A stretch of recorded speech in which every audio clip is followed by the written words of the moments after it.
Estamos ao vivo?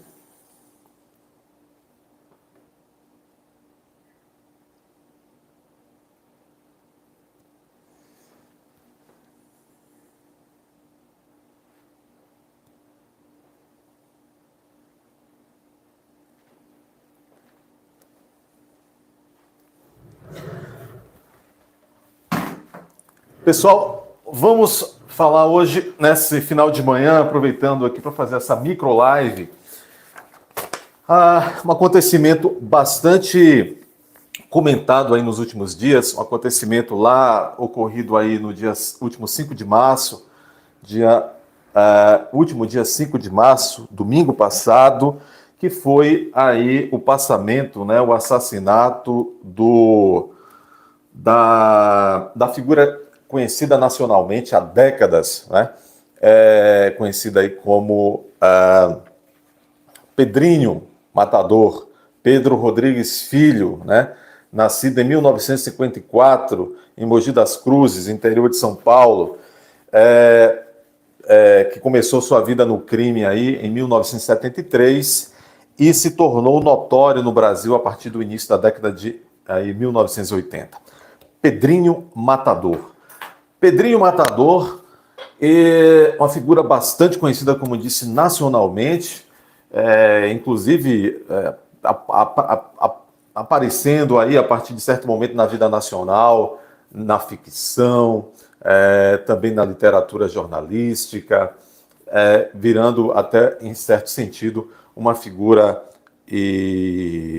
até, vamos dizer assim, uma figura pop, vamos dizer assim, virando material até para arte. Você vê, né, pessoal? É a vida, por mais que a forma de vida seja questionável, virando matéria aí para arte, virando matéria para cultura. Mas Pedrinho Matador surgiu aí na vida criminosa nessa década de 70 e 80, que também produziu no Brasil outras figuras do crime, figuras notórias, né? Bandidos bastante famosos, criando uma aura assim dessa coisa de muita gente que gosta de idolatrar o crime, né? Que traz até uma certa aura de romantismo para essas figuras criminosas.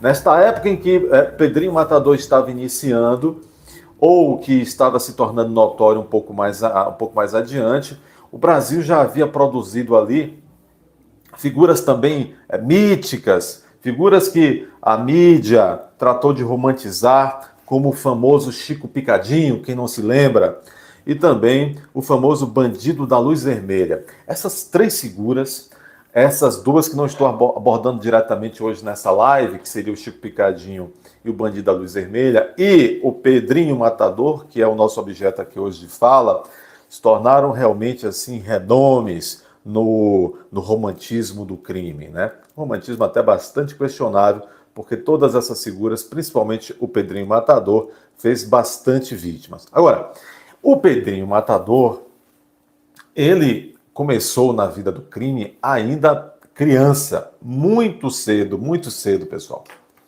Pega um pouquinho de água para mim, por favor. Pedrinho Matador começou na vida do crime ainda muito cedo, ainda criança. Consta que lá em Mogi das Cruzes, Pedrinho Matador, ele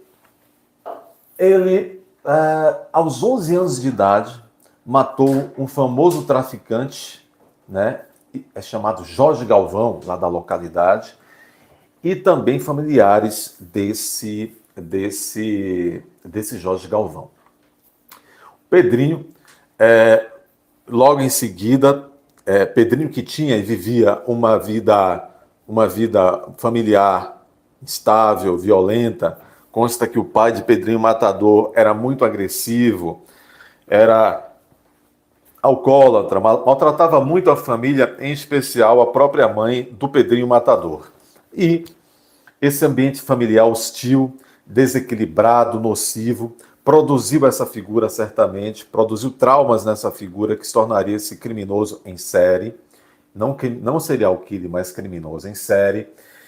A ponto de este pai, que tinha certamente um comportamento familiar abusivo, esse pai do Pedrinho Matador, Pedrinho ainda por volta dos 17 anos, recebe a notícia de que seu pai, esse alcoólatra, havia assassinado a mãe, no caso a mãe do Pedrinho, com 21 facadas. Ao saber disso, Pedrinho Matador, na primeira oportunidade que esteve de estar na presença do pai, assassinou o próprio pai em vingança contra o ato que cometera contra a mãe. Não, o pai dera 21 facadas e tirara a vida da mãe do Pedrinho. E o Pedrinho então assassinou o pai, ele gostava de dizer isso simbolicamente, com uma facada a mais, com 22 facadas. Bom, isso aí com 17 anos. Daí, Pedrinho sai do interior, sai de Mogi das Cruzes, ainda muito jovem, após esses fatos graves, e vai se dedicar por um tempo, vai para o centro de São Paulo, se dedicar por um tempo a crimes contra o patrimônio. Ali fazia pequenos furtos para se manter, que era muito habitual na época, bandidos do Brasil inteiro, jovens, irem tentar, e ainda, de certa forma, certamente ainda é hoje, tentarem a vida ali no centro de São Paulo, praticando pequenos furtos, roubos, e por ali mesmo naqueles hotéis mais simples, ou às vezes nem tanto, se hospedavam,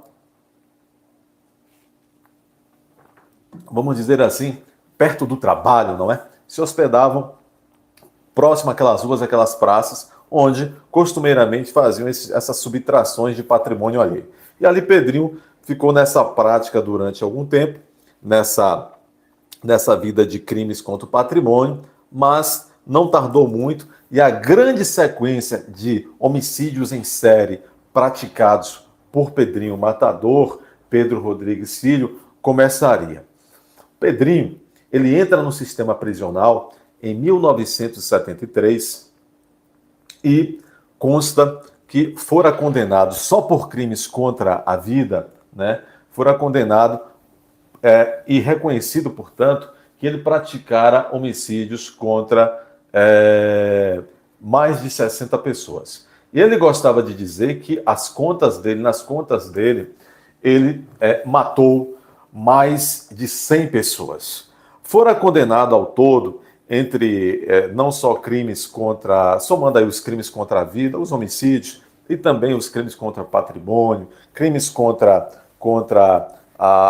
vamos dizer assim, contra a liberdade, né, e tudo mais, ele foi condenado a mais de 400 anos. Pedrinho Matador, tal qual o Chico Picadinho e o Bandido da Luz Vermelha, também ficou famoso, não só pelos crimes que ganharam notoriedade, né, que praticaram, mas também pelo longo período em que essas figuras, notadamente o Pedrinho Matador, permaneceu no cárcere. E aí tem um detalhe bem diferenciado em relação à figura do Pedrinho Matador, que é o fato de que, sobretudo, a maioria das mortes, a maioria dos homicídios praticados pelo Pedrinho Matador, esses crimes ocorreram, esses homicídios ele praticou dentro do sistema penitenciário.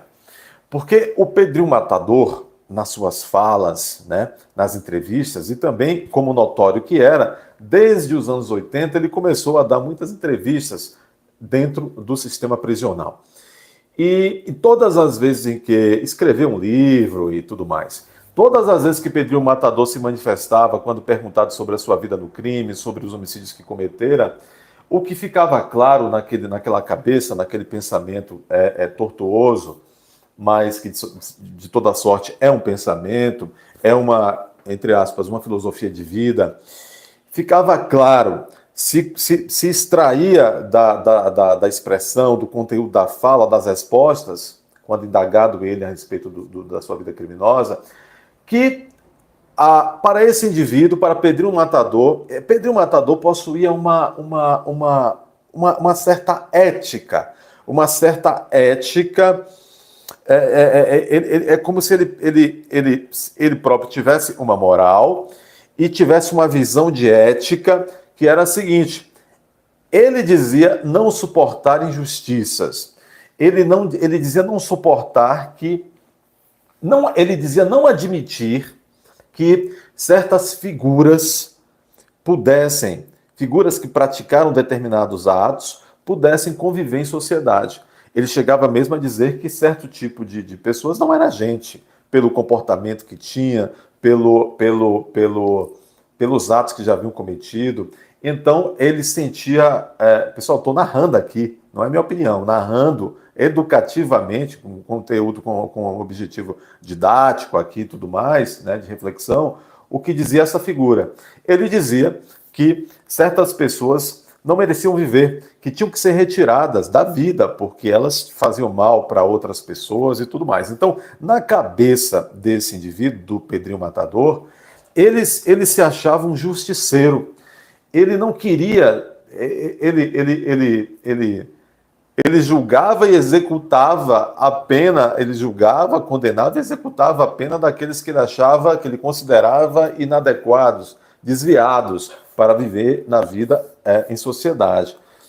Então, o Pedrinho Matador se achava um justiceiro. Não à toa, ele cometeu tantos crimes contra outros detentos no sistema penitenciário. Então, ele, por muitas vezes, quando jogavam lá na cela um outro indivíduo que já se espalhava ali, que esse indivíduo tinha assaltado, roubado um idoso, né?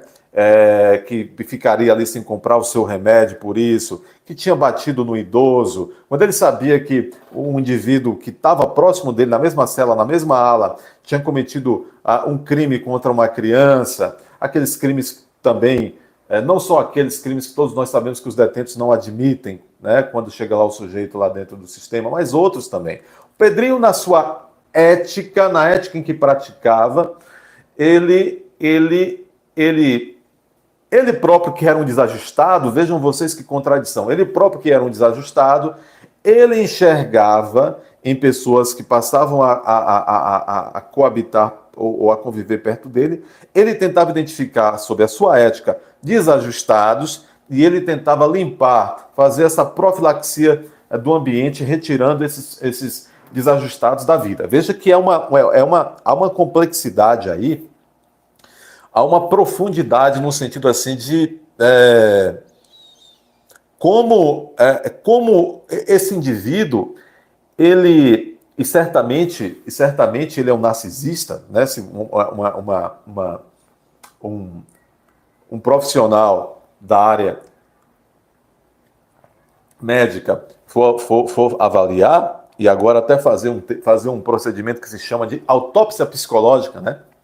Que os profissionais da área de saúde mental, eles com base no material, nos documentos a respeito daquilo que pode contar o que o indivíduo já morto praticou, né, quando em vida, esses profissionais, por exemplo, poderiam ali, certamente, se forem analisar a vida aí, os atos de Pedrinho na vida, eles certamente chegarão a uma conclusão, fazendo uma autópsia psicológica nesse material, né, nesses documentos, nesses crimes narrados, nas entrevistas, que tratava-se certamente aí Pedrinho Matador de um narcisista, ou seja, ele criava as próprias regras, ele criava vamos dizer assim, ele criava as próprias regras e ele não esperava, por exemplo, ele identificava que esse indivíduo era um desajustado, que cometeu um crime abominável, não merecia viver. Ele não queria esperar que Deus, né, que a justiça divina no momento certo incidisse, se aplicasse àquele indivíduo, ou muito menos, ele não confiava na justiça dos homens, né, para fazer justiça às vítimas de algumas dessas figuras. E não à toa, como diz,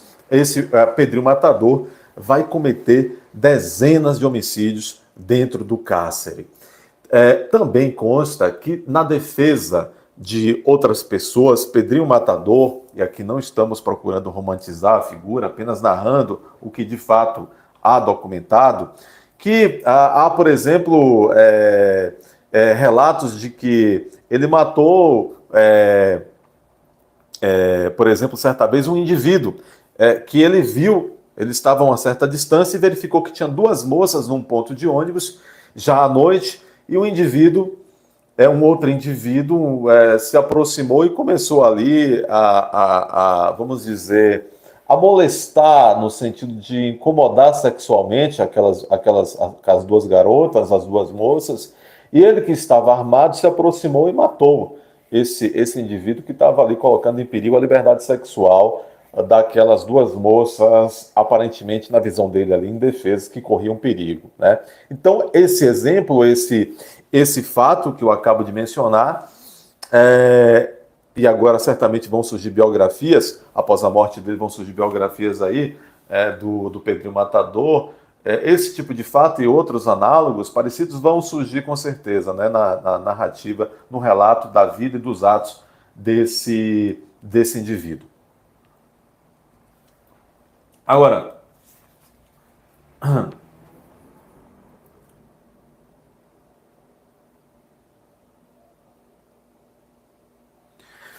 portanto, pessoal, chega ao fim, né, aí aos 68 anos de idade, tem algo a complementar para me dizer? Tá me olhando, minha secretária está me olhando aqui com uma cara inquisitória, assim, vocês não imaginam, né? Bom, o que ocorre é o seguinte, chega ao fim, então, chegou ao fim, aos 69 anos de idade, a vida conturbada, a vida criminosa, né?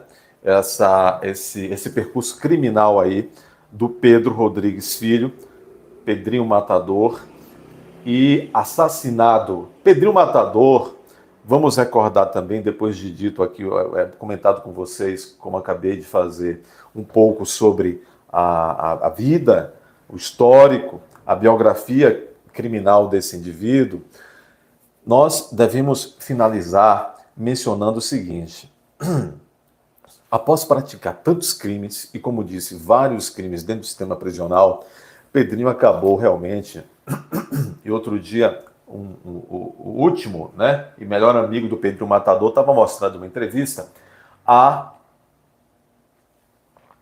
ele tem tudo impresso, a ficha criminal do Pedrinho Matador. Todos os crimes. Todos os crimes. São documentos do Tribunal de Justiça de São Paulo. E realmente, ele colecionou uma ficha criminal muito extensa, e é por isso que é um criminoso em série. Pessoal, a doutrina da área, a doutrina específica, vai fazer uma diferenciação bem técnica a respeito de serial killer e criminosos, né? E criminoso, assassino em série. Me parece, quem se interessar pode pesquisar depois com mais profundidade, porque a mídia inteira, né, e até alguns sites de direito criminal vem mencionando que e denominando o Pedrinho Matador como um serial killer. Me parece que, na verdade, o Pedrinho Matador, a melhor forma de classificá-lo, do ponto de vista técnico, é como um assassino em série, e não como um serial killer. Mas eu não vou me estender nisso, não. Então, esse assassino em série, ele foi acumulando muitas condenações de pena privativa de liberdade. Portanto, acumulando uma pena privativa de liberdade por todos os crimes, em determinado momento, já somando ali mais de 400 anos de reclusão. Bom, então ele adentrou o sistema penitenciário ali por volta dos meados dos anos 70, e lá permaneceu até ali por volta de 2017, 2018. Nós sabemos que, por mais que um sujeito é condenado a 100, 200, 300, 400 anos no Brasil, o nosso sistema, o nosso ordenamento legal, a nossa lei, não permite que o sujeito, hoje em dia, fique preso, por mais que tenha uma condenação tão grande, o sujeito não vai ficar preso por mais do que 40 anos. Ora bem, inclusive, antigamente, só podia ficar preso por um período até menor. Até 2019, o sujeito só podia ficar preso no Brasil, cumprir pena no Brasil, ter a sua liberdade privada no Brasil em até 30 anos. O máximo era 30 anos.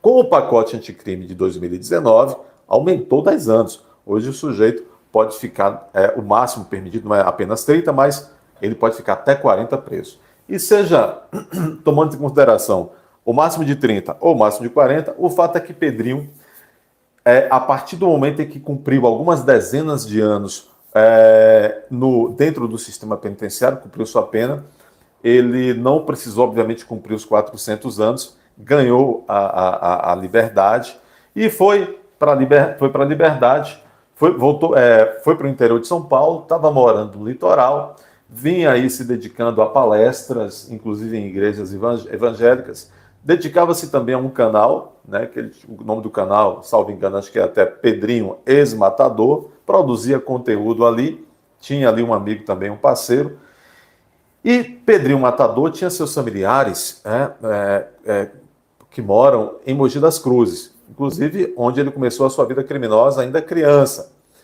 E sempre viajava lá para visitar esses parentes. E foi justamente na última visita que estava fazendo aos seus familiares, no último domingo, 5 de março, que Pedrinho, sentado na calçada, pelo que consta, foi alvejado por um carro misterioso, alvejado por tiros, e também teriam também, em determinado momento, os assassinos teriam se utilizado de uma faca também para degolar o Pedrinho Matador. Então, chega ao fim essa caminhada criminosa desse indivíduo. As testemunhas que depuseram no inquérito que foi aberto agora pela Secretaria Pública, Secretaria de Segurança Pública de São Paulo, né, para investigar a morte de Pedrinho Matador, é interessante o relato que as testemunhas fazem da dinâmica, né, do assassinato, daquele momento em que fizeram tombar ali, em frente à casa dos parentes, o Pedrinho Matador. Curioso também, e realmente, graças a Deus que não aconteceu, que poderia ter acontecido até pior. Diz também que instantes antes o Pedrinho Matador estava ali com uma criança, um bebê, em pé no colo, em frente àquela jornada. Talvez até, né, se confiarmos na ética dos bandidos, de repente eles até esperaram o Pedrinho devolver essa criança para alguém e sentar sozinho, então, ele nessa cadeira para depois alvejá-lo. Mas é interessante também, então, o relato dessas testemunhas, consta do inquérito o seguinte, que as testemunhas dizem o seguinte, que visualizaram o assassinato do Pedrinho Matador, que Pedrinho estava sentado em uma cadeira na calçada quando um carro Gol G5 preto parou no meio da rua. 2 indivíduos desceram do veículo, ambos usando máscaras, um deles com uma máscara do Coringa, armados. Eles dispararam várias vezes contra Pedrinho Matador e depois que Pedrinho Matador caiu no chão, um dos homens, um dos atiradores, usou uma faca de cozinha para cortar o pescoço do bandido Pedrinho Matador. Após o crime, os assassinos fugiram do local. O veículo utilizado por eles foi encontrado abandonado pela polícia na estrada Cruz do Século, em Mogi. Né? Durante a busca, uma munição aparentemente intacta foi encontrada no assoalho do banco do carona. Então, a gente pode ter uma ideia da dinâmica desse crime. Pessoal, então, mais uma vez aí, passa para a história agora, né? Para a história criminal do país, já é história agora, agora já morto, bandido Pedrinho Matador. Certamente, na sequência dessa romantização desse tipo de delinquente, ele agora vai virar assunto e tema para infinitos aí objetos de cultura, de arte. É a vida, né? As coisas louváveis e não louváveis fazem parte da vida humana, né? Não conseguimos, como dizem os religiosos, Jesus não voltou ainda, então nós seguimos na nossa imperfeição. Tema interessante, vamos, sobretudo também, até puxando um pouquinho para finalizar da área jurídica, interessante é verificar, né? As pessoas sempre têm dúvida, como é que alguém que foi condenado a 400 anos volta para o sistema, volta a conviver em sociedade? Agora, notem o seguinte, ele voltou para a sociedade desde 2017, mas não há um apontamento de que de 2017 até 2023, 6 anos vivendo em liberdade, não há nenhum apontamento apontando que ele tenha voltado a delinquir, seja cometendo crimes patrimoniais, crimes contra a vida, nada. Parece o que consta que por mais que o sistema penitenciário seja nefasto e não recupere quase ninguém, nesse caso um bandido de alta periculosidade, cumpriu a sua pena, voltou para a sociedade e não cometeu mais crime. Ao contrário, foi vítima de um crime. Tá bom, pessoal? Obrigado pela companhia. Nós temos outras lives. Estamos sempre fazendo quando eventualmente, enquanto não tivermos no horário, às 11h30 sempre, que não tivermos um compromisso, seja externo ou interno no escritório, vamos estar aqui fazendo uma breve live debatendo sobre esses temas. Curtam, compartilhem, sugiram temas. Um abraço, até a próxima.